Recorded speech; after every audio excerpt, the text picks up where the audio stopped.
Bueno, buenos días a todos y a todas. Vamos a retomar, nosotros en el primer encuentro hicimos una aproximación a lo que era la teoría curricular y una aproximación a lo que era el currículum, ¿se acuerdan? ¿Sí?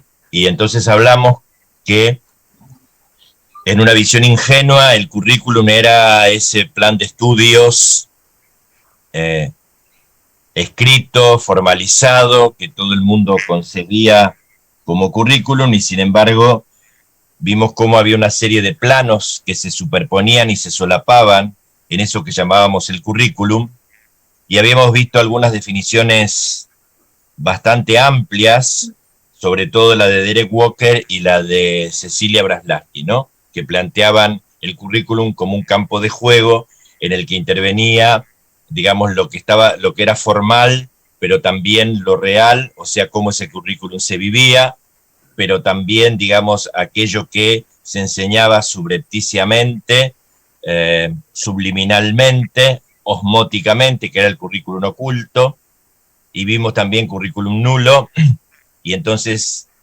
vimos cómo ese currículum formal, el real, o sea, lo enseñado y lo aprendido, más lo oculto y lo nulo, conformaban la cultura escolar, definimos lo que era la cultura escolar, y después vimos cómo también había que pensar el currículum a partir de el currículum potencial, que eran todos los materiales y documentación disponible por los profesores, que se convertía en currículum real cuando era usado, y luego, digamos, el extracurrículum, que eran todos esos aprendizajes asistemáticos que se producían en la sociedad a partir de los medios de comunicación, la participación en organizaciones sociales, etcétera, con lo cual el campo del currículum se complejiza muchísimo. Lo que vamos a hacer ahora entonces es plantear el estatuto epistemológico del currículum. Es decir, ¿se acuerdan que cuando yo dije que ahí vamos a hablar de la teoría curricular, dije que en realidad habría que hablar de teorías curriculares? ¿Por qué? Porque hay distintos paradigmas, distintas teorías para pensar el currículum. Eso entonces es lo que vamos a trabajar ahora. Es decir, voy a plantear ahora lo que es el estatuto epistemológico del currículum, ¿sí? Eso entonces es lo que vamos a ver ahora, el estatuto epistemológico del currículum. Cuando hablo de estatuto epistemológico del currículum, estoy hablando, perdonen, estoy hablando que el currículum tiene que comprenderse a partir de distintos paradigmas, a partir de distintos modelos paradigmáticos, ¿sí? Se lo llama también racionalidades de actuación, es decir, hay distintas teorías curriculares porque hay distintos modelos paradigmáticos para pensar el currículum o porque hay distintas racionalidades de actuación en relación con el currículum. Esos distintos modelos paradigmáticos o esas distintas racionalidades de actuación en realidad comprenden maneras diversas de construir y de interpretar el conocimiento, de posicionarnos frente a la sociedad y frente a los sujetos que la componen y en consecuencia establecer cuáles serán los fines y los objetivos educativos de acuerdo con cada uno de esos paradigmas, ¿sí? Bien. Entonces, el marco de referencia más potente para caracterizar el estatuto epistemológico de las diferentes propuestas curriculares, es decir, para poder pensar los distintos modelos paradigmáticos o para poder pensar las distintas racionalidades de actuación en torno al currículum, es el discurso habermasiano en relación con los intereses constitutivos del conocimiento. Jürgen Habermas es un filósofo, epistemólogo alemán que ha desarrollado una teoría llamada teoría de los intereses cognitivos o de los intereses constitutivos del conocimiento. Por supuesto, Habermas no pensó en cuestiones curriculares, ¿no? O sea, pero digamos, a partir de el pensamiento de Jürgen Habermas, a partir de la teoría de Habermas, uno puede leer las distintas teorías curriculares. Y eso es lo que voy a hacer, o a intentar hacer, a partir de hoy, digamos. Es decir, leer las distintas propuestas o paradigmas curriculares a partir de el pensamiento de Jürgen Habermas. Por eso lo primero que voy a explicar es la teoría de los intereses cognitivos, o, como la llama Jürgen Habermas, también intereses constitutivos del conocimiento. De las dos formas la van a encontrar en los libros nombradas, ¿sí? De acuerdo con las distintas traducciones del alemán. Bien, entonces, ahí lo tienen a este señor, Jürgen Habermas. Es un filósofo, un sociólogo, epistemólogo alemán. Él escribió su libro Conocimiento e Interés en el año 1968. Jürgen Habermas acaba de cumplir 90 años y entonces en Alemania se van a reeditar todas sus obras ahora. Y él sostiene, Jürgen Habermas, la teoría de que toda acción y todo conocimiento humano están impregnados de intereses. Es decir, él dice, el conocer, el acto de conocer, no es un acto gratuito, dice él, no es un acto desinteresado, no es un acto puro. O sea, los seres humanos buscamos desarrollar conocimiento y actuar en el mundo movido por distintos intereses. Esos distintos intereses que él explica y que yo voy a explicar ahora son los que determinan distinto tipo de conocimiento. Esos distintos tipos de conocimiento permiten leer distintos paradigmas curriculares. Y Jürgen Habermas llega a decir, si en realidad, digamos, los seres humanos no estuvieran movidos de ciertos intereses para interpretar la realidad y conocer la realidad, es decir, si no hubiera esos intereses, el conocimiento humano no se hubiera desarrollado. O sea, para Habermas el conocimiento se desarrolla porque hay distintos intereses para apresar la realidad, para capturarla, digamos, para comprenderla y para actuar en ella. Bien, ¿cuáles son esos intereses que Habermas reconoce? Bueno, él entonces va a decir que esos intereses cognitivos o esos intereses constitutivos del conocimiento van a conformar las distintas orientaciones básicas, esto ya lo acabo de decir, que van a influir en la manera en que vamos a construir el conocimiento sobre la realidad y cómo vamos a intentar apropiarnos de esa realidad, actuar en la realidad, ¿sí? Entonces, cada uno de esos intereses orienta a la especie humana hacia algún objetivo preciso, ¿sí? Ese objetivo, esa meta, determinada por el interés, ¿sí? Deviene, sin duda, de un concepto de hombre y de un concepto de mundo. Entonces, a partir de ese concepto de hombre y a partir de ese concepto de mundo, ¿sí?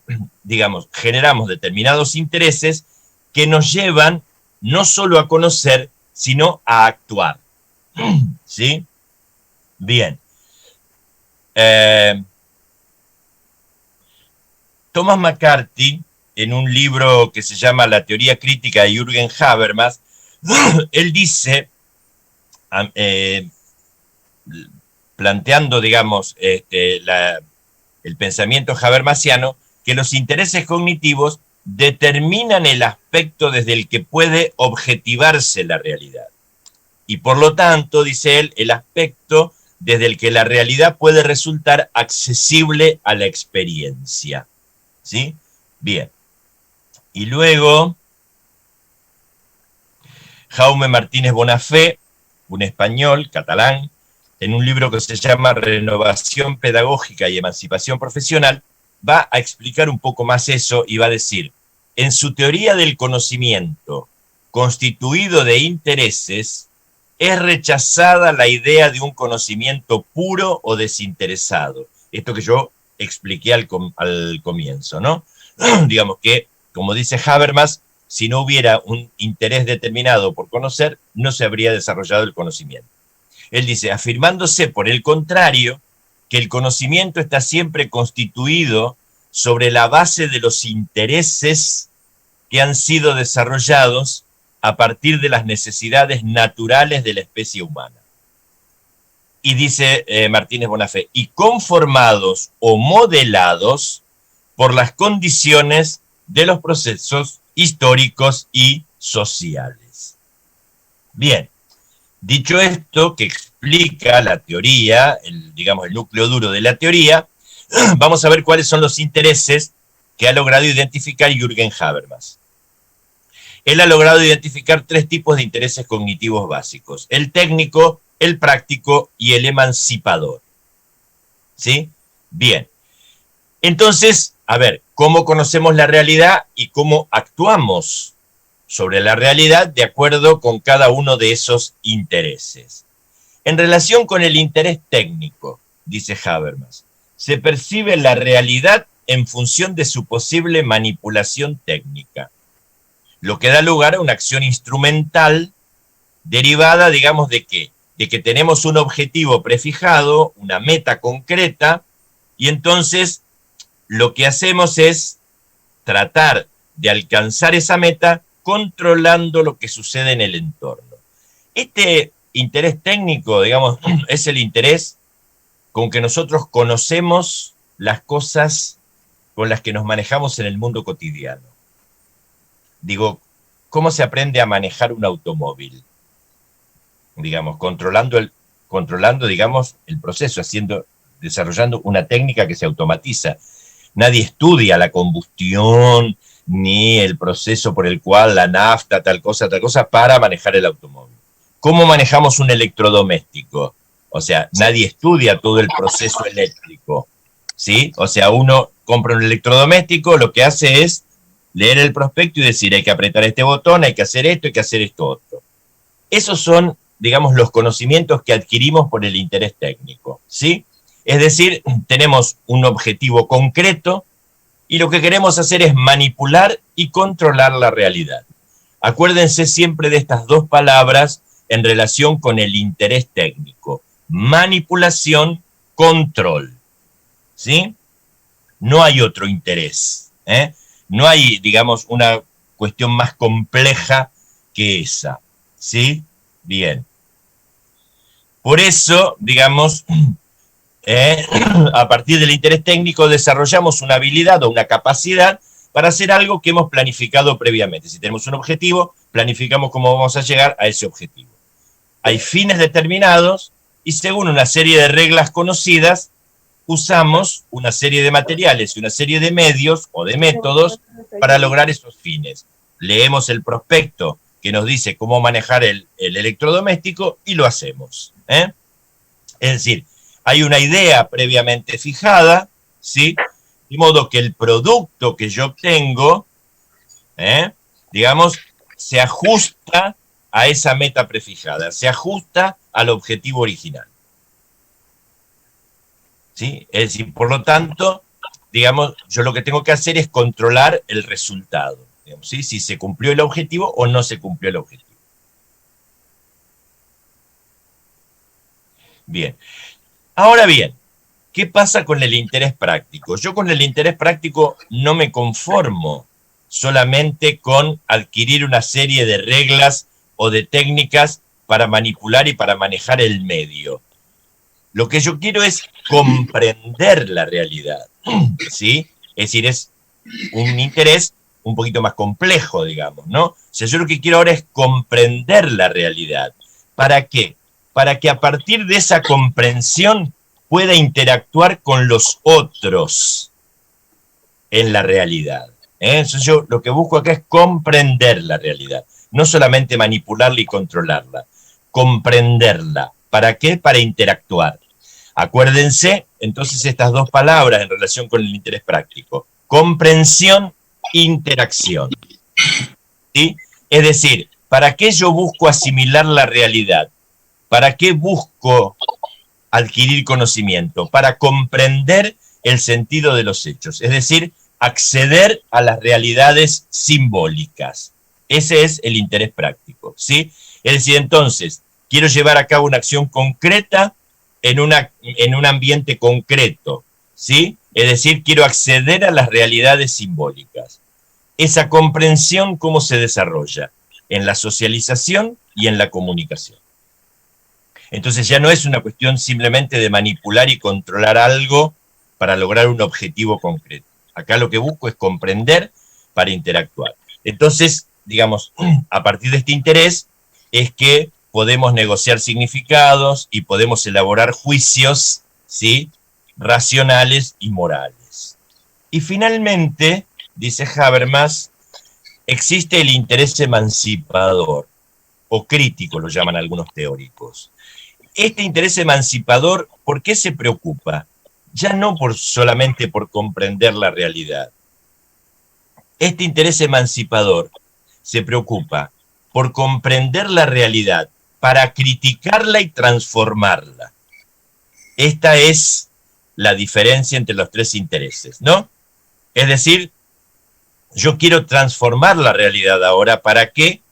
Para liberarme de la dominación, de la represión y de todos los elementos enajenantes que no me permiten ser libre, y de los cuales soy víctima. Entonces, yo aquí lo que quiero hacer es conocer la realidad social, sin duda, pero no solo para comprenderla, para criticarla y para transformarla. Acuérdense entonces, palabra, crítica, transformación. Tengan presente siempre estas palabras, ¿no? O sea, a partir del interés técnico tenemos manipulación y control. A partir del interés práctico tenemos comprensión e interacción. Y a partir del interés crítico o emancipador tenemos crítica y transformación. ¿Sí? Hay alguien que tiene el micrófono abierto, por favor, si lo cierran. Bien. Entonces, este estilo de hacer ciencia, o sea, la ciencia emancipadora o la ciencia crítica, lo que hace es investigar las relaciones de poder que existen en la interacción social y que se manifiestan ¿dónde? En la alienación en el trabajo, en las manipulaciones del lenguaje, etcétera. ¿Para qué? Para desocultar esas relaciones de poder y para revertir esas relaciones de poder. Es decir, hay una necesidad de transformar la realidad. Bien.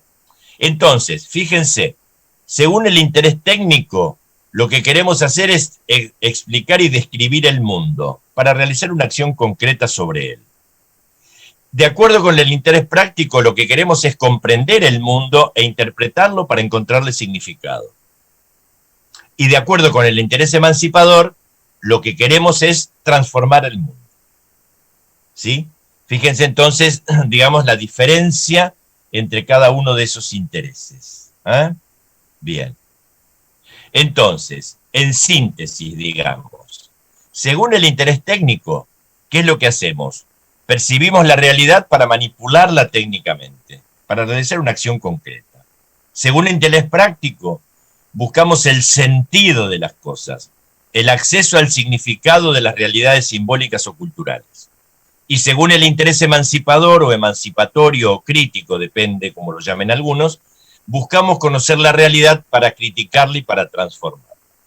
Bien, esta es la teoría de Jürgen Habermas, a grandes rasgos y de una manera simplificada groseramente, por decirlo de alguna manera, ¿no? Es mucho más compleja la teoría de Jürgen Habermas. Pero bueno, pero me sirve, digamos, esta simplificación, si ustedes quieren, para poder explicar ahora cómo, a partir de esta teoría de Jürgen Habermas, podemos nosotros leer o reconocer distintos paradigmas curriculares, es decir, cómo la teoría curricular se vale de esta teoría de Jürgen Habermas para reconocer distintos paradigmas o distintos modelos curriculares. Quien hizo ese trabajo por primera vez, quien se tomó la tarea de pensar los distintos paradigmas curriculares o las racionalidades de actuación curriculares a través del pensamiento habermasiano, fue una pedagoga australiana que se llamaba, porque murió, Shirley Grandy. Shirley Grandy escribió un libro que se llama Producto o Praxis del Currículum. Y en ese libro, Producto o Praxis del Currículum, Shirley Grandy lo que hace es distinguir 3 racionalidades curriculares, ¿sí?, en concordancia con los intereses cognitivos o intereses constitutivos del conocimiento de Jürgen Habermas. Y entonces ella va a decir que hay 3 paradigmas curriculares. Un paradigma técnico o tecnocrático, un paradigma práctico o praxiológico, un paradigma crítico o emancipador. ¿Sí? Ella propone esta lectura de la teoría curricular a partir de la teoría de Habermas en el año 1987. Hay un micrófono que está abierto y hace ruido, por favor.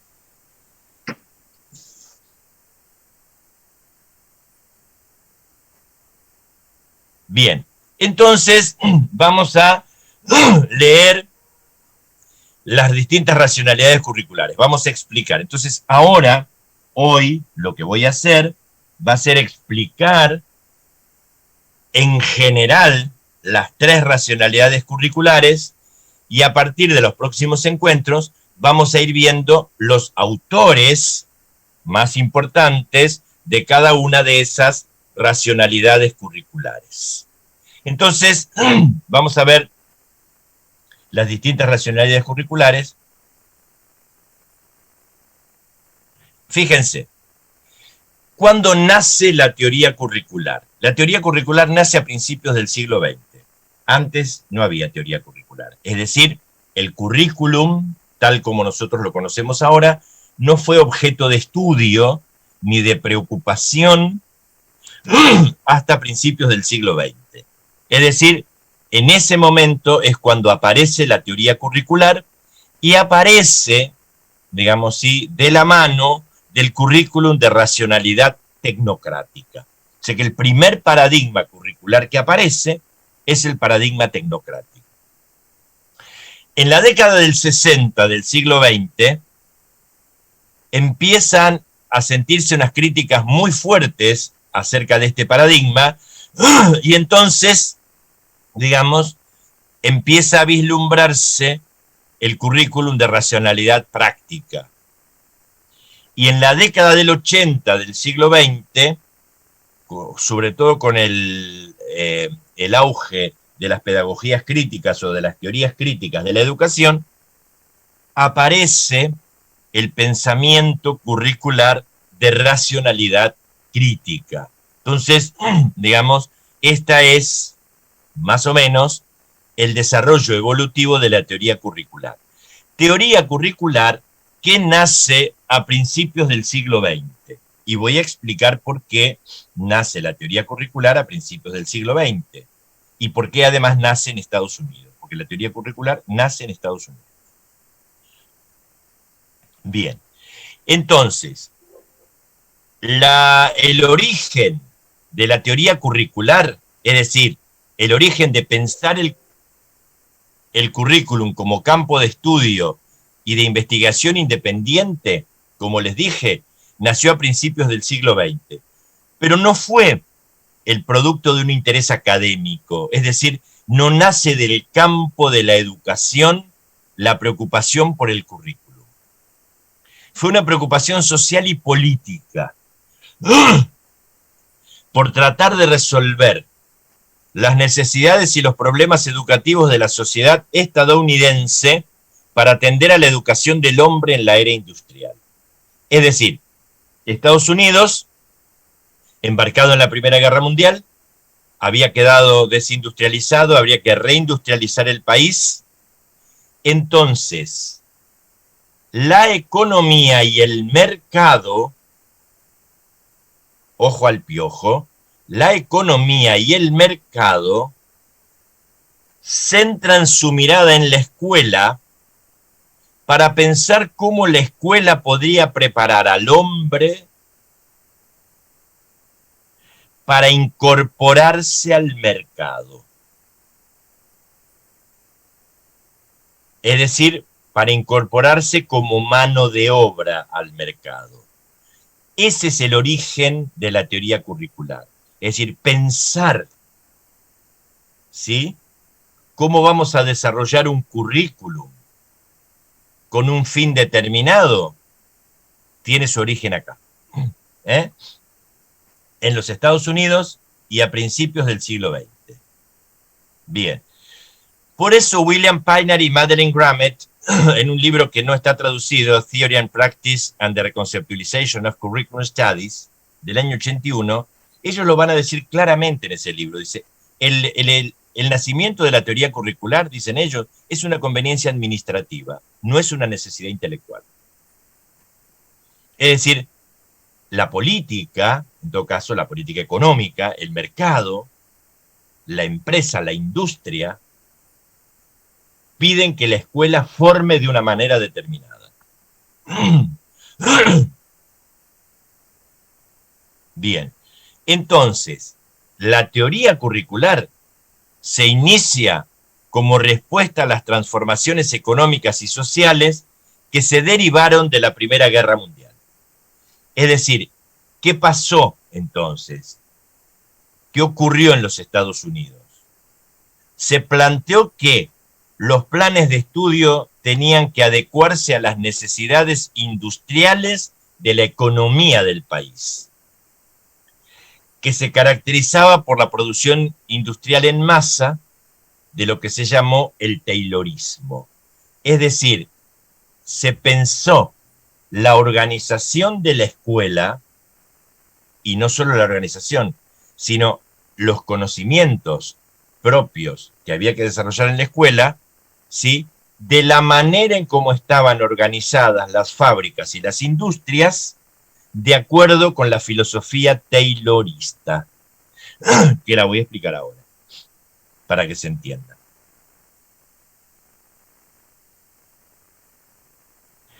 Entonces, el taylorismo lo que fue una organización racional del trabajo. Es decir, se planteó como un método de organización industrial. ¿Qué es lo que buscaba el taylorismo? La producción en cadena. ¿Para qué? Para aumentar la productividad. Es decir, había que buscar los métodos más efectivos para aumentar la productividad. ¿Qué sostenía Frederick Taylor acerca de esto? Es decir, ¿cuál era la propuesta de Frederick Taylor para aumentar la productividad? Primero, la máxima división de funciones. Segundo, la especialización del trabajador. Tercero, el control estricto del tiempo necesario para cada tarea. Y cuarto, las primas por rendimiento. Es decir, la fábrica, la industria se organizó así. Y así se pensó que debía organizarse la escuela. Ahora después vamos a ver bien, con más detalle esto. O sea, voy a explicar con mucho detalle esto porque es el origen de la teoría curricular, ¿no? Entonces, fíjense, en cuanto a la máxima división de funciones, ¿qué decía Frederick Taylor? Que la fábrica debía estar organizada en dos sectores. El de las iniciativas y la elaboración intelectual, encargado de definir las características de las tareas, las normas de trabajo, etc., y el ejecutor, es decir, el que tenía que llevar a la práctica, el que tenía que aplicar lo que había sido elaborado por los programadores y sin ninguna desviación, porque había luego que lograr el producto que estaba previsto. Entonces, asociemos esto, ¿sí?, a la teoría curricular. ¿Cómo se generan, ¿sí?, las innovaciones o las reformas o los cambios curriculares? A partir de un grupo de expertos que los piensa y se bajan entonces a que sean aplicadas esas propuestas en las escuelas porque se consideran que los maestros y los profesores son un ejército de adoptantes. ¿Sí? Entonces están los que piensan y los que aplican. Bien, o sea, digo, este principio taylorista de la máxima división de funciones no ha quedado muy atrás en las prácticas escolares, ¿no? Bien, en cuanto a la especialización de tareas, Taylor proponía la máxima fragmentación de las mismas, a fin de que por medio de su detallada programación y su aprendizaje por simple repetición, se obtuviera el rápido adiestramiento y el mayor nivel de habilidad en su cumplimiento. Pensemos esto en la escuela. ¿Cómo se pide la programación del profesor? Con una serie de objetivos que están prefijados de antemano. ¿Cómo va a desarrollar los contenidos? ¿Qué estrategia va a usar? ¿Cómo va a evaluar a los estudiantes? ¿Sí? Bien. Entonces, esta es una cuestión también importante vinculada al Taylorismo. En cuanto al control estricto del tiempo necesario para cada tarea, bueno, la intención era lograr que el mayor esfuerzo del trabajador se tradujera en tiempos precisos, definidos, ritmos de trabajo constantes, repeticiones cada vez más rápidas, por lo que todo tenía que ser estandarizado, medido, enumerado.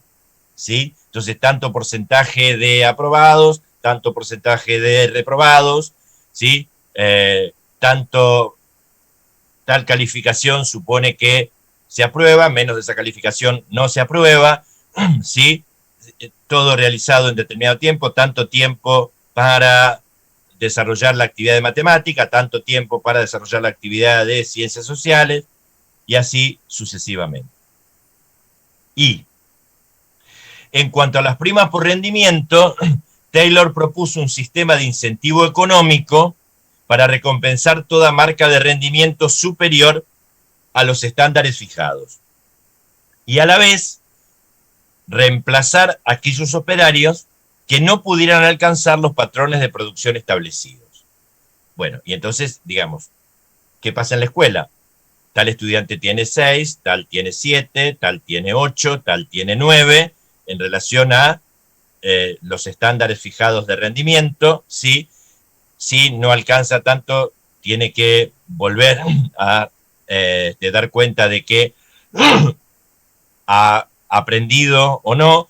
Si tiene 2 materias previas, se queda con más de 2 materias previas, se queda fuera, etcétera, etcétera. Es decir, la organización de la escuela y de la universidad misma, ¿no?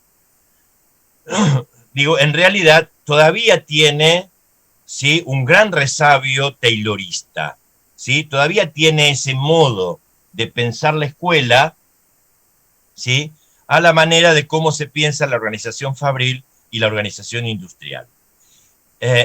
Junto con el nacimiento del currículum aparece la película Tiempos Modernos de Charles Chaplin, donde claramente se hace una crítica a ese modelo taylorista de la organización fabril.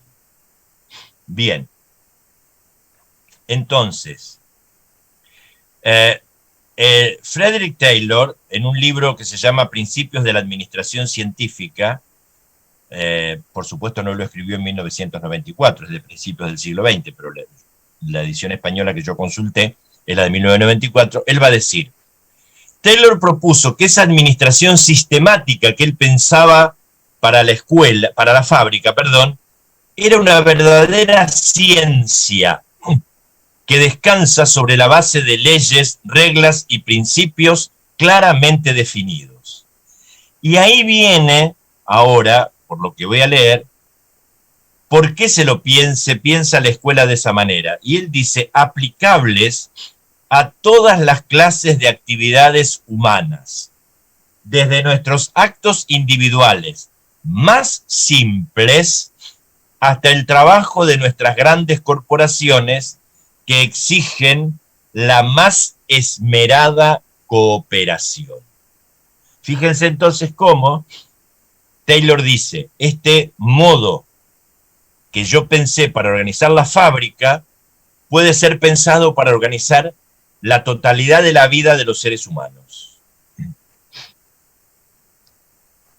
Bien. Elwood Caverly fue uno de los pioneros, uno de los primeros en trasladar ese proceso de racionalización del mundo de la fábrica al mundo de las escuelas, en el sentido de que las escuelas tenían que esforzarse por alcanzar la máxima eficiencia en los resultados, ¿sí? según ese modelo taylorista de organización del trabajo. Ahora bien, fíjense Elwood Caverly cómo expresa esto en el libro que se llama The Public School Administration del año 1916. Él dice, todo establecimiento que fabrica un producto estándar mantiene un cuerpo de expertos en eficiencia que estudian los métodos de procesado y analizan sus resultados. Nuestras escuelas son en cierto sentido fábricas, en las que se ha de dar forma y modelar a las materias primas, los niños. Para crear productos, fíjense, ¿no? Los niños, las materias primas, son para crear productos, ¿no? Que satisfagan las necesidades de la vida. Las instrucciones de fabricación dependen de las demandas de la civilización del siglo XX, y la escuela tiene que educar a sus alumnos según dichas especificaciones. Esto requiere buenos instrumentos, una maquinaria especializada y un control continuo de producción para comprobar si se ajusta a las especificaciones, la eliminación de los residuos de fabricación y una gran variedad en el producto final.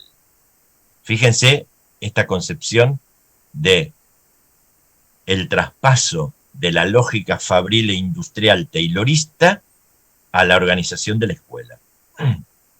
Y además, la terminología, ¿no? O sea, los términos categoremáticos con que se alude a los estudiantes. Los estudiantes son las materias primas que tienen que transformarse en productos. Bien. Ahora, quien va a sentar la teoría de Caverly en, digamos, la organización escolar es John Franklin Bobbitt, que él, digamos, va a establecer la tónica y la naturaleza del campo curricular, influenciado, digamos, por estos principios de la gerencia científica, ¿sí? Y entonces la teoría curricular genera lo que se llamó la pedagogía industrial. Caverly llamaba al estudiante, igual que Bobbitt, materia prima y producto terminado. Y al responsable del diseño curricular era el ingeniero curricular. Esta idea, no los que pensaban y los que aplicaban.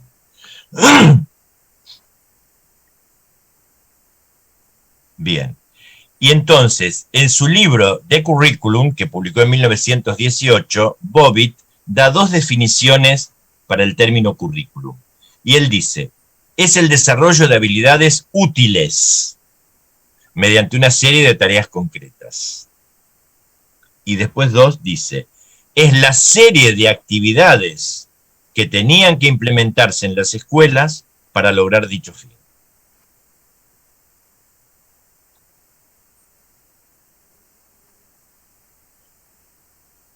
Bien. Y entonces, en el libro de Curriculum de 1918, Caverly define el currículum.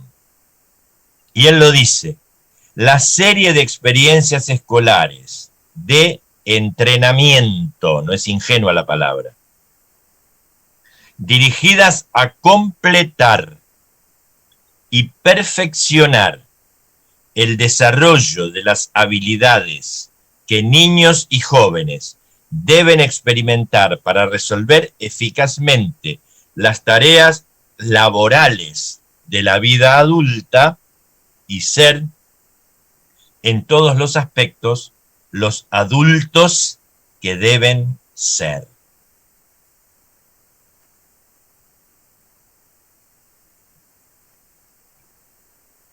Y luego él va a decir, la teoría central del currículum es simple. La vida humana, aunque variada, consiste en la realización de actividades específicas. La educación que prepara para la vida es la que prepara clara y adecuadamente para esas actividades específicas. Y fíjense lo que sigue ahora, ¿eh? Sin embargo, deben ser numerosas y diferentes para cada clase social. Y hay que realizar la tarea de descubrirlas. Esto no requiere más que salir hacia el exterior, al mundo, y descubrir las particularidades que presentan los asuntos reales, las habilidades, actitudes, hábitos y apreciaciones y las formas de conocimiento que los hombres necesitan. Ojo, según a la clase social a la que pertenezcan, ya lo dijo antes. Estos serán los objetivos del currículum, que serán numerosos, definidos y particularizados. El currículum estará constituido por la serie de experiencias que los niños y jóvenes deberán experimentar para alcanzar estos objetivos. O sea, que en ese libro que hizo Bobbitt, Bobbitt se ocupó de identificar cuidadosamente las necesidades de los niños y de los jóvenes. Necesidades, digamos, para incorporarse a la sociedad industrial. Y para que a través de las escuelas alcanzaran habilidades y conocimientos que atendieran al buen desempeño en la sociedad industrial.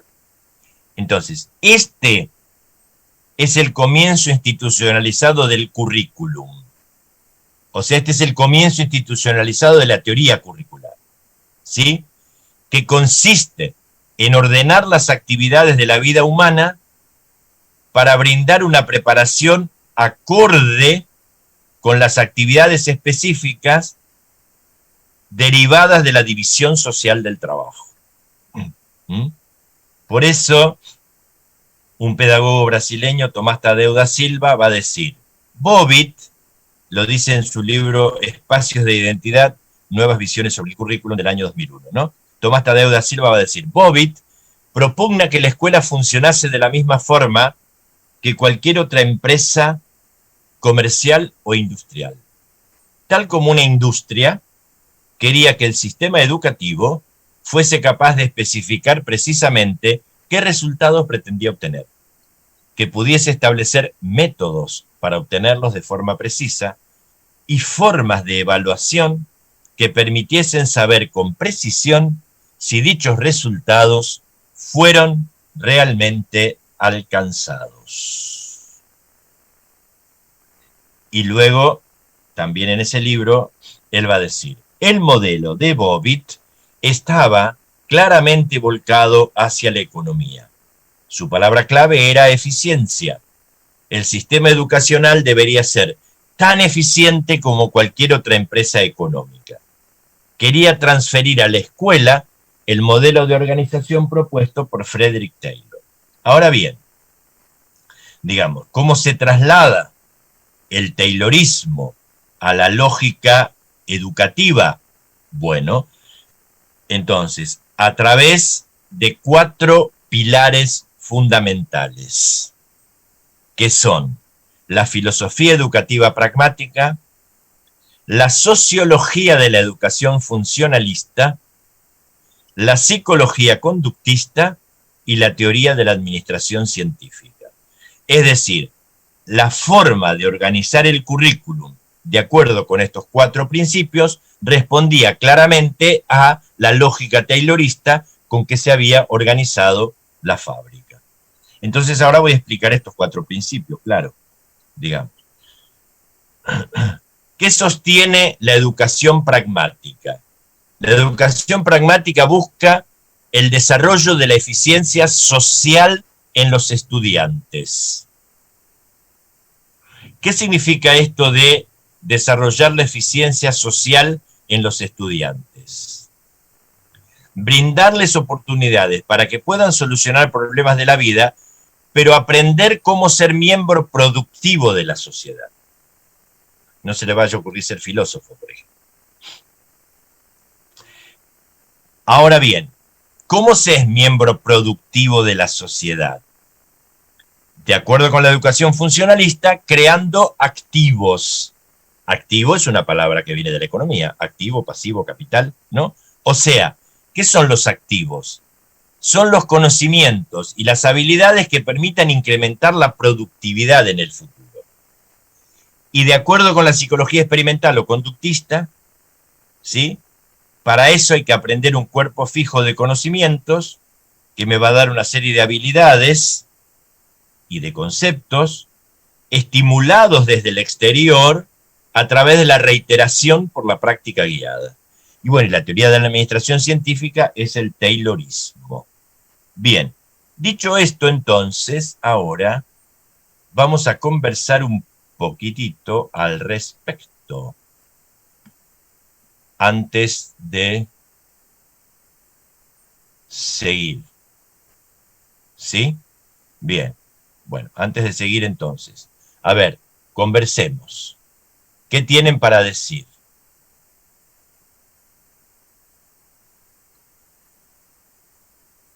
Profe, yo quiero decir algo. Diga, Alejandro, lo escucho. Lo que sucede es que yo, escuchándolo y viendo todo el camino recorrido hasta ahora, de alguna forma, en este momento pienso que, por lo menos desde mi experiencia, existe algún tipo de contradicción, no sé en las otras escuelas, por lo menos en lo que nosotros hacemos, o yo hago, que es de alguna forma mirar la posibilidad de vincular esto que decía Bobbitt, el propósito central del currículo es la vida humana, pero desde la mirada desde al desempeño en la sociedad industrial. Pero ahora, o sea, me genera la duda porque no sé si satanizamos en algún momento que el currículo se desprenda de esa necesidad industrial, pero ahora yo creo que de alguna forma no preparamos a nuestros estudiantes para un desempeño fuera de las aulas de clase. Lo tomamos básicamente como una industrialización de producto de conocimiento, más no de competencia. No sé si me hago entender. Sí, sí, te entiendo perfectamente. Entonces yo creo que, por lo menos para mí, y me gusta hablarlo en primera persona porque no conozco las prácticas de los compañeros, ese ha sido uno de los grandes retos cuando yo empecé como a mirar como en profundidad esto.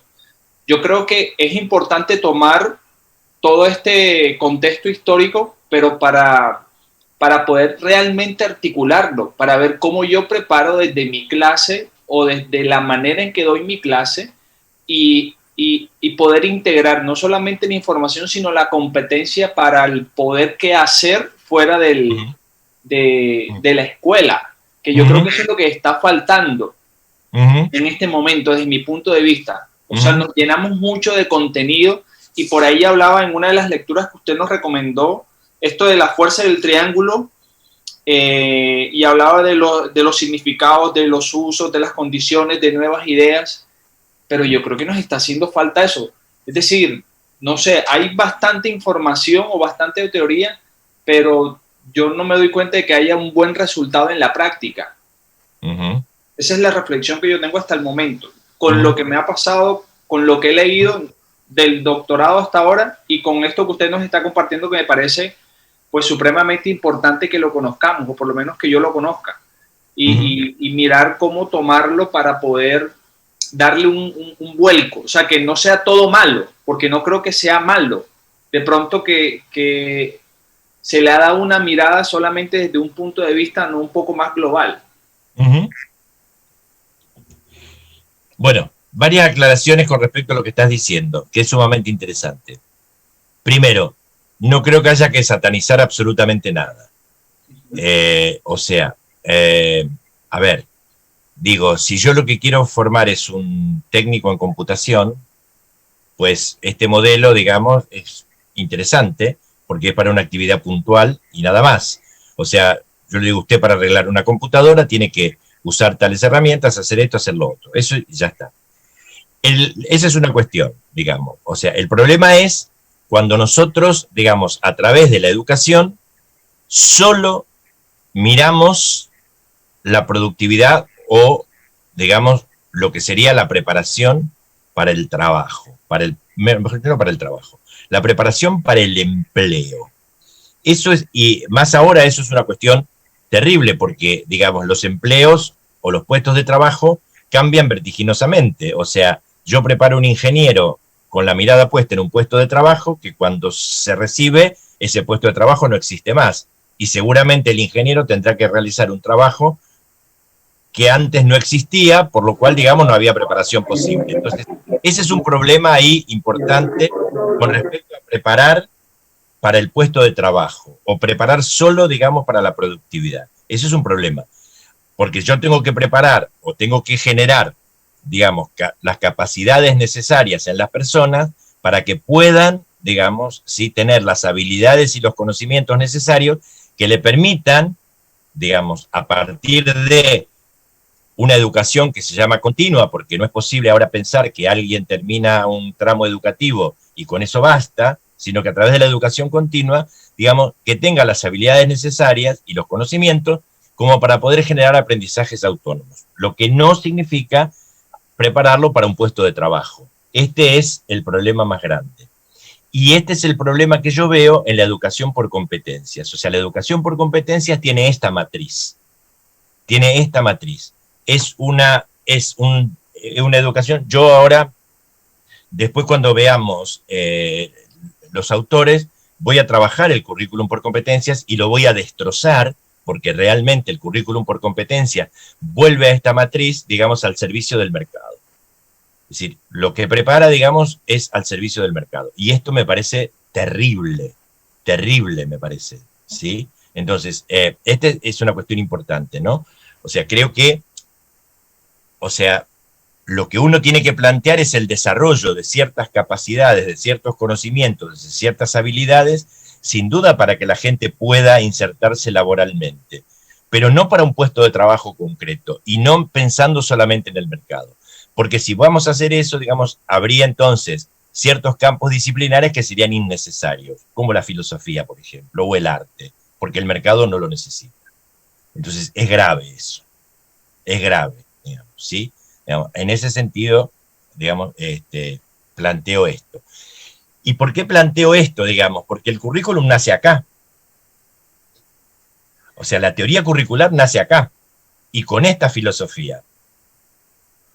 Digamos, es decir, no viene del campo educativo, es decir, el mercado le pide al campo educativo que organice el currículum al servicio del mercado. Es decir, el mercado le dice a la escuela que prepare para el mercado. Es decir, la institución escuela prepara para el usufructo de otra institución que es el mercado.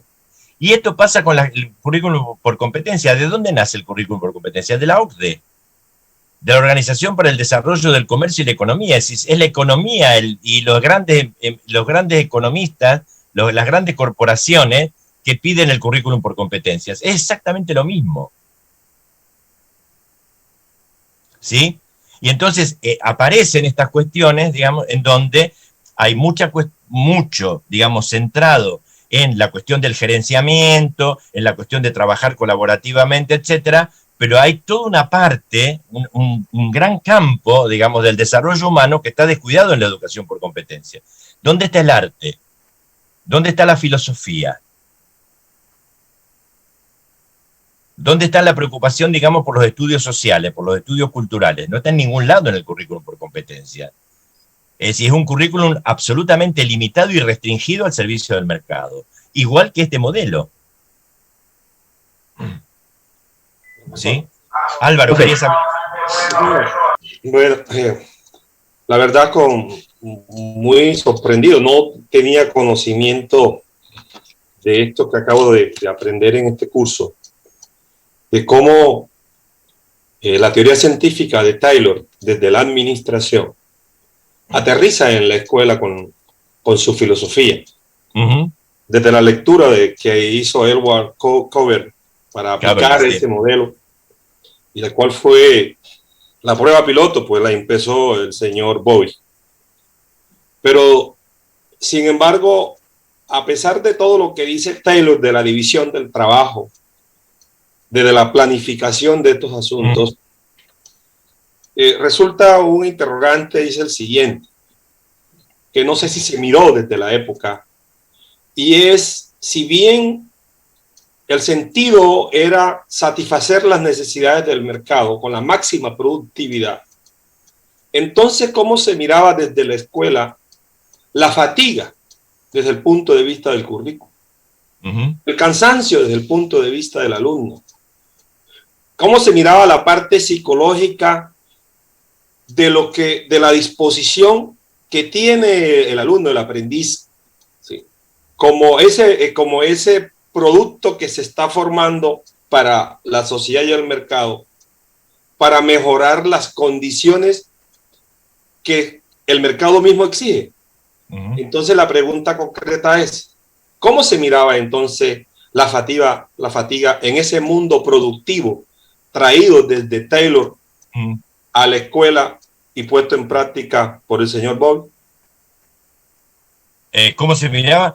Con la división, digamos, como está fraccionada la tarea escolar en el día. O sea, vos tenés 40 minutos para tal actividad, 40 minutos para otra, recreo en el medio. Ese es el modelo, digamos, que se planteó en la escuela. Esa es la idea de la fatiga.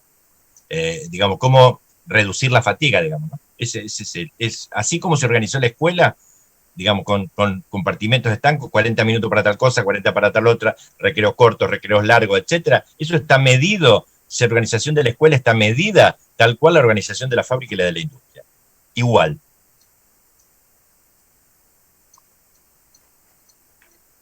Sí, Luis. Profe, pues para mí el currículo de racionalidad, el tecnopráctico, pues para mí era coherente con esa necesidad social que había en ese tiempo en la era industrial, en Estados Unidos sobre todo, que aparece. Pero a pesar de eso, para mí todavía existen muchos residuos, mucho aporte de ese currículo en la actualidad. Sin duda. Y esa competencia, esa formación por competencia, ese residuo para mí de ese mismo currículo, y es para mí, margina una población bastante importante de nuestros estudiantes, no dándole la oportunidad de continuar. Yo hablo en primera persona. Mis estudiantes, un 70% no pueden continuar sus estudios a nivel superior por esa competencia. Esa competencia margina a los estudiantes cuando los mejores pueden tener acceso a algunas cosas, los otros no, y eso va causando esa diferencia social, cada vez es más marcada y mucho mayor hacia la parte de los sectores menos favorecidos, ¿no? Mi cuestión es, ¿cómo es posible que, sabiéndolo todos nosotros, como docentes, seguimos conservando esos residuos de ese currículo actualmente, cuando nuestra sociedad tiene otras necesidades, ¿no? Cuando esa competencia lo que hace es que discrimina a nuestros estudiantes. Y sin embargo, es muy evidente que existen muchos factores residuales de ese currículo actualmente, y aún no seguimos sabiendo eso, ¿no? Ese es lo que iba a decir. Exactamente. Bien. ¿Alguien más quería hablar? ¿Sí? Profe. ¿Alguien más? Por favor. Yo también, profe. Gracias. Bueno, está Rocío, Luis. Sí, señor. Luis Sí, Edgardo, señor. Ruth Mariela. Ruth, vamos. Bueno, gracias, profe. La verdad es que creemos, después de haber escuchado cómo usted magistralmente nos ha expresado estos orígenes, lo que en la actualidad persiste esta manera como desde las bases del método administrativo de Taylor, todavía la escuela se desarrolla. Para claro. nadie es un secreto que este sistema capitalista busca seguir reproduciendo, forjando los ciudadanos que necesita el sistema económico. Sin duda. Y lo más triste de esto es que los maestros, de alguna manera, hemos permitido ser un instrumento más en este camino de una educación que ha renunciado por la lectura, el valor de la belleza, todo el pensamiento. Sí, la estética, digamos, lo estético. Filosófico que tenemos que desarrollar en cada uno de los estudiantes para aumentar su capacidad de dialéctica. Claro. Nosotros como maestros tendríamos el deber a nuestros niños a buscar el bienestar y la felicidad, buscar el sentido común de su vida y no educarlos exclusivamente para el tener, que es la gran dicotomía en la que nos han colocado. O educamos para fortalecer el ser y la búsqueda de su felicidad, o educamos para el tener, que es lo que exige la sociedad hoy en día. Ahí mi aporte, gracias. Bien, bien. Estaba Rocío y después Luis Edgardo. Vale. Sí, señor, muchas gracias. Se me ocurren dos cosas a partir de pues la excelente explicación y contextualización que usted nos ha dado, la cual le agradezco muchísimo. Y bueno, lo primero es que no puedo evitar acordarme de un texto de Narvaja que nosotros trabajamos hace un par de seminarios y que habla precisamente de cómo las escuelas se han convertido, o la escuela como institución social se ha convertido en receptora de muchos postulados teóricos provenientes de campos distintos a la pedagogía, ¿no? Entonces, ¿cómo no se puede negar el sentido o el valor que tiene la educación como instrumento para las estrategias de poder y para las esferas de poder, y cómo resultamos siendo receptores de muchos postulados que finalmente terminan como yuxtaponiéndose, que finalmente, es decir, quienes estamos en la escuela no somos conscientes de todo lo que se cruza en nuestra labor, de todas las ideas, de todas las tácticas. Entonces, respecto a lo que dice la compañera ahorita, yo considero que como docentes no es que intencional o no intencionalmente se dé preeminencia a uno u otro grupo de intereses, sino que a veces nosotros mismos no somos conscientes de todo lo que cruza nuestra labor, es eso. Y respecto a lo que decía también el compañero que habló hace un rato, no es que queden rastros de lo técnico en la escuela, yo creo que es lo que domina todavía, es lo que domina, pero no es lo único que está. Entonces, junto a eso técnico, también hay posturas de docentes y también hay políticas educativas que van más a lo práctico, pero también hay otras que van más a lo emancipatorio, y así es como estamos en una cotidianidad de la escuela que está regida por sectores distintos y que sigue convocándonos a los profesores como a pensar eso y a tratar de proponer alternativas. Muchas gracias, profe. Bien, bien. Gracias. Luis Edgardo. Gracias, maestro. En una tesis titulada Las reformas educativas y la configuración de las relaciones de saber y poder en la escuela colombiana, se evoca a Óscar Oslac y Sergio Martinic. Ellos son estudiosos de reforma educativa. Sí. Y dicen ellos que toda reforma tiene un componente sublime y un componente profano. Componente sublime del taylorismo es lo que hay que presentar, que hay que mostrar, la productividad, educar en otras competencias al sujeto.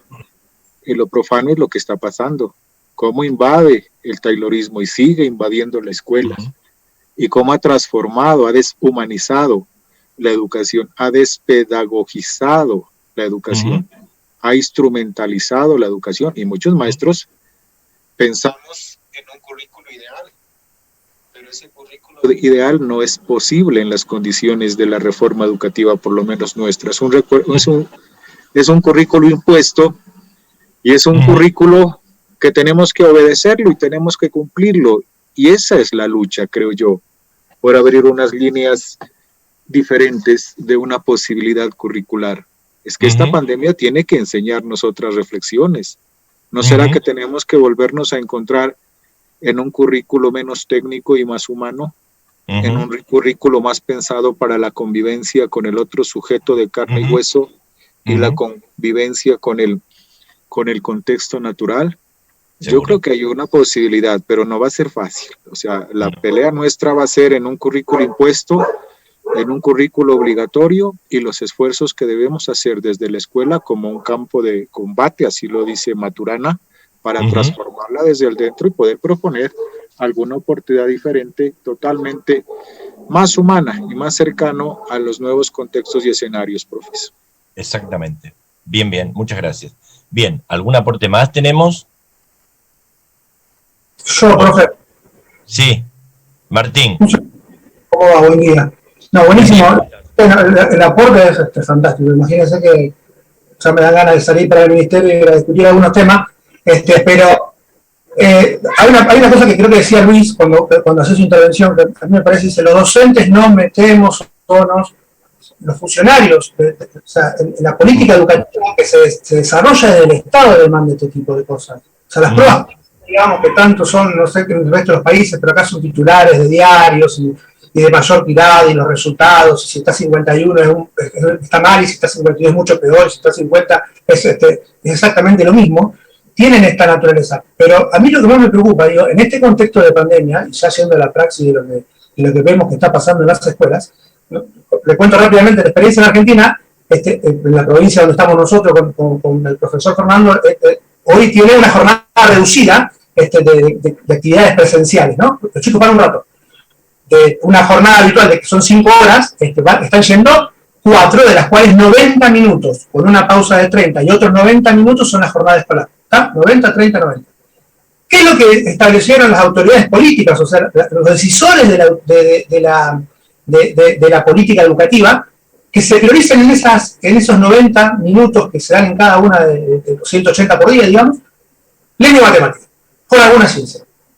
Educación artística, educación física, tecnología, todo eso es contenido, se puede dar o no, tienen alguna cosa, los colegios católicos tendrán catequesis, algún otro colegio de otra orden religiosa tendrá todo lo que no es lengua y matemática se borró prácticamente. O sea, y la demanda de los padres y las cartas de los padres que uno lee a la escuela es, queremos más lengua y matemática, porque claro, estamos metiendo en esa historia a la gente. Entonces, no vamos a tener artistas en nuestra provincia, lo digo con orgullo, el profesor Fernando seguramente va a decir, es una cantera de grandes artistas para nuestra cultura popular y demás. O sea, no quieren música, no quieren, o sea, lengua y matemática. Y esas cosas vienen performateadas desde el diseño de la política pública y desde la ejecución. O sea, el ministerio dice, prioricen estas cosas. Entonces, es claro que el tema de las competencias, de fomentar esto, es cierto, los docentes por ahí lo incorporamos. De hecho, yo mismo he hablado en algunas ocasiones diciendo, bueno, ahora va a ser una demanda de la competencia de actividades para el teletrabajo, porque el mundo del trabajo lo va a requerir en el tiempo. Y en realidad, también es cierto que uno incorpora cosas que están bajadas, que están medidas así, y piensa en función de los alumnos qué es lo que le va a demandar el día de mañana, en un contexto que es totalmente mercantilista y armado. Pero ahora, siendo al rol del docente, objetivamente, es una cuestión que está bajada desde las autoridades del Estado y que no solamente impacta al docente, impacta a los alumnos, impacta al docente de una especialidad, eso que lo desplaza, o sea, le saca el sentido de su pertenencia al claustro educativo. Digo, en el contexto de la pandemia, todo eso ha sido más peor, más peor, la palabra, que marca el ha sido peor, ha empeorado. Sí, claro, sin duda. Bueno, a este currículum, a este modelo curricular se lo ha llamado un modelo curricular sin sujeto, porque no hay sujeto educativo docente ni sujeto educativo estudiante. Es decir, porque, a ver, el llamar al estudiante producto, digamos, es restarle subjetividad. Bien, bueno, seguimos.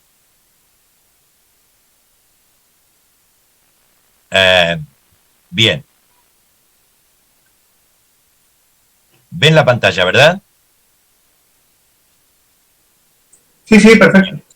Bueno, entonces ahora vamos a ver este currículum que está esbozado a principios del siglo XX, digamos, cómo se racionaliza, digamos, en la década del 40 y en la década del 50, digamos, a partir de los autores más importantes que después vamos a trabajar.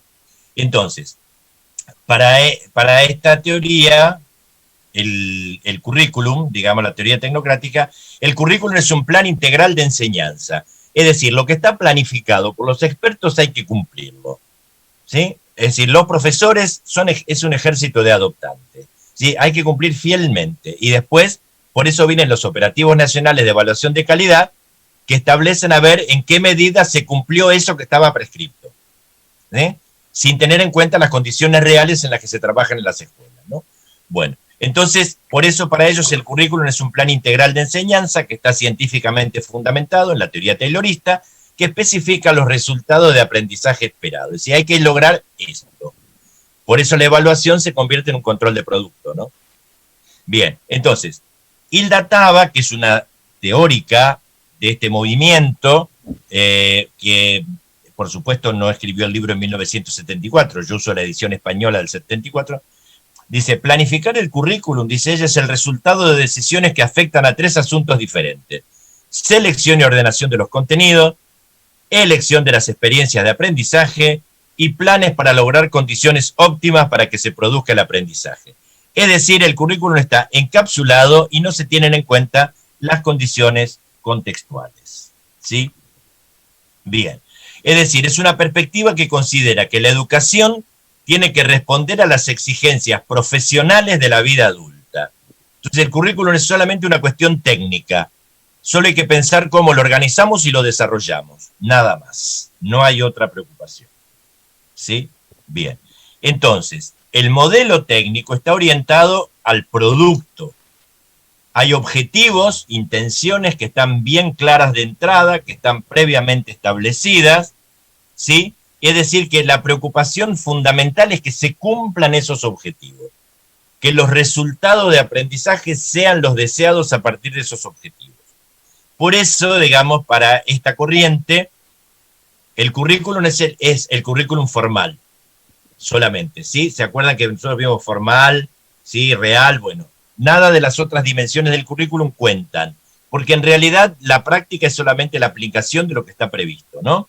O sea, es un plan de instrucción en el que están claramente los objetivos de aprendizaje, en el que se explican las estrategias que hay que seguir, y se terminó la historia. No hay otra preocupación más que esa, ¿sí? Bien, ahora, ¿quién prescribe el plan de instrucción? Los expertos. Las llamadas comisiones curriculares, sin intervención de los actores institucionales. ¿Qué son los profesores y los maestros? Simplemente aplicadores, como los operarios o los técnicos en las fábricas, ¿no? Solamente tienen que generar los estímulos para que los alumnos adquieran las respuestas esperables y refuercen las conductas deseables. Ahora, ¿qué es lo que pasa con este modelo que viene así cerrado, enlatado, y que hay que cumplir? No se adecua a la realidad particular de cada establecimiento y de cada comunidad. ¿Sí? Porque lo que busca es homogeneizar la educación con la pretensión falsa de que todos obtengan las mismas herramientas para alcanzar la movilidad social, pero sobre todo para que puedan responder a la fuerza de trabajo calificada. ¿Por qué digo falsas? Digamos, estas expectativas de que todos tengan las mismas herramientas. Porque, digamos, no todos parten del mismo punto. O sea, todos van a obtener las mismas herramientas si hay uniformidad u homogeneidad en el punto de partida. Pero sabemos que los estudiantes no parten todos del mismo punto ni del mismo nivel. Hay condiciones socioeconómicas, hay historias familiares, hay una cantidad de cuestiones, digamos, ¿sí? Por eso yo decía que es una cuestión de un currículum sin sujeto, porque atiende a un sujeto epistémico, digamos, a una cabeza, a una racionalidad, pero no al sujeto real. Y por eso, digamos, es que en este modelo curricular, esta trayectoria escolar teórica que se prevé para el estudiante no se corresponde casi nunca con la trayectoria real del estudiante.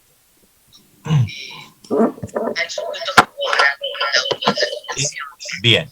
Entonces, aquí el proceso está estrictamente... Hay alguien que tiene un micrófono abierto. ¿Hay alguien? La Pompey. Bien. Bueno, entonces, el proceso está estrictamente planificado en pasos sucesivos para lograr el cumplimiento de los objetivos prefijados, objetivos que supuestamente están ausentes de influencias ideológicas o valorativas. Se escucha mucho esto, a la escuela se viene a estudiar, no a hacer política. Y entonces, esta necesidad de objetivar, de objetividad, de neutralidad, digamos, conduce a una evaluación que va a estar resguardada siempre de la subjetividad del docente.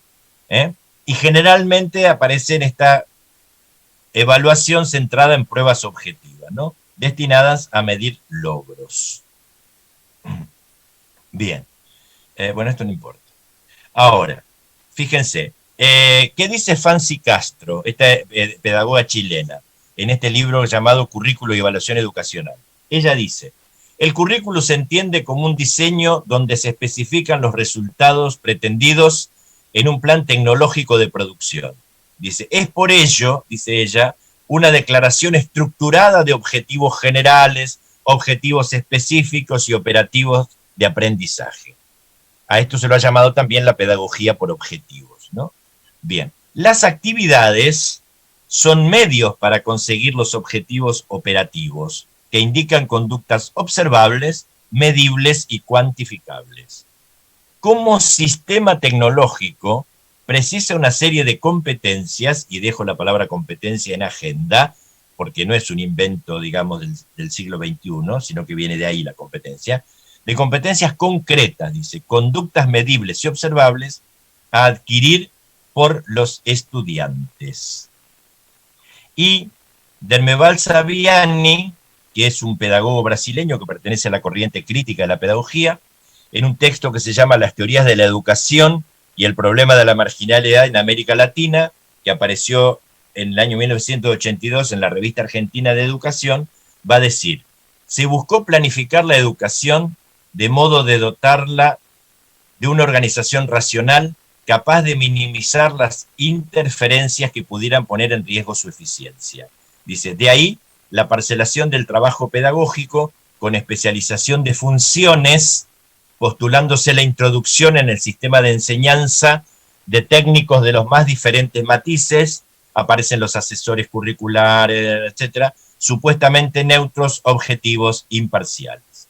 Dice, de ahí la programación del sistema de enseñanza a partir de esquemas de planeamiento previamente formulados, a los cuales se deben ajustar las diferentes modalidades de disciplinas y prácticas pedagógicas.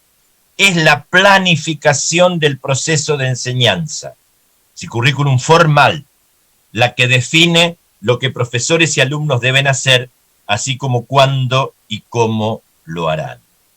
Y otro pedagogo, Mariano Fernández Enguita, un español, en la educación de una sociedad de cambio, dice, en la escuela los estudiantes aprenden a cumplir un horario, a trabajar con regularidad, a hacer lo que les dicen, cuando les dicen y cómo les dicen, aunque no les interese. En suma, a poner su capacidad de acción a disposición de otro. Tal como en la vida adulta hacen 3/4 a 9/10 partes de las personas económicamente activas, los asalariados. Se crearon muchas más escuelas a la sombra de los muros de las fábricas que a la de los pensadores pedagógicos que suelen llenar las páginas de los textos de historia de la educación.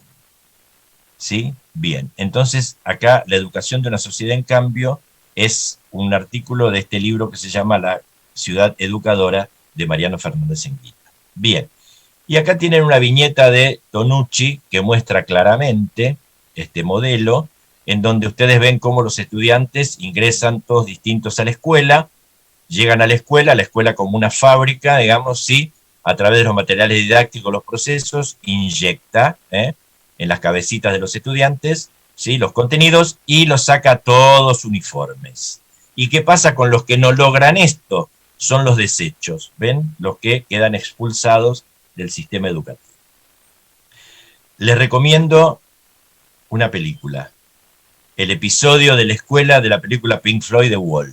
Es claramente una crítica feroz a este modelo tecnocrático, ¿sí? Ahí se ve claramente, digamos, cómo funciona el modelo tecnocrático, ¿no? Y está la metáfora de la escuela como una picadora de carne, ¿ven? Bueno, si no vieron The Wall, véanla, porque vale la pena verla completa, pero el episodio, digamos, de la escuela es sumamente importante. Bien, ahora bien, dije, en la década del 60 aparece la crítica a este modelo. Aparece el currículum de racionalidad práctica. ¿Qué plantearon estos teóricos de la racionalidad práctica? Plantearon, el currículum formal no es el que está en las escuelas. Es decir, el currículum formal, el currículum verdaderamente es el que se lleva a la práctica en cada una de las escuelas. Por eso ellos van a decir, ese currículum formal, ¿qué es? Es un intento deliberado y explícito, pero abierto, dicen ellos, que prescribe con flexibilidad principios e indicaciones para orientar de manera integrada y coherente la práctica educativa. Por eso, Lawrence Stenhouse, que es el teórico más importante de esta corriente, va a decir, un currículum, refiriéndose al currículum formal, ¿no? Es una tentativa, dice yo, para comunicar los principios y los rasgos esenciales de un propósito educativo. De forma tal, dice Stenhouse, que permanezca abierto a discusión crítica y pueda ser trasladado efectivamente a la práctica. Es decir, ¿qué es lo que está planteando Stenhouse, digamos? Stenhouse está reclamando, ¿sí?, que se consideren sujetos de la educación a los educadores, que son los que van a llevar a la práctica el currículum. Bien. Por eso, digamos, ellos van a decir que el currículum traduce las ideas educativas en prácticas educativas. Dice, es pues un procedimiento hipotético ese diseño curricular, ¿sí? Regido por determinadas ideas e intenciones educativas que los docentes experimentan en clase. Entonces, ¿qué diría Stenhouse? Si usted quiere ver cómo funciona el currículum, no vaya a estudiar el diseño. Vaya a ver lo que pasa día a día en cada una de las escuelas. Es ahí donde el currículum tiene lugar.